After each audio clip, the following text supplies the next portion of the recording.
Pessoal, essa placa aqui, eu peguei ela com o seguinte defeito.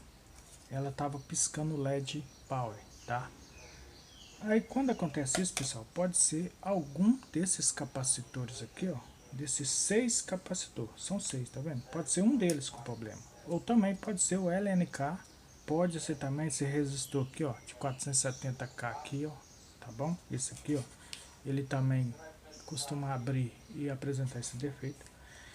O que eu fiz, pessoal? Tirei o LNK de uma outra placa, coloquei porque os capacitores estavam todos bons, nenhum apresentou defeito, medindo isso estava todos corretos.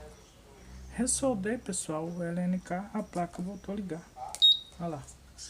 Só que é o seguinte, o LNK dessa placa aqui que está funcionando, que acho que só está o capacitor, vou o LNK para cá, essa placa também funcionou. Vai entender, né?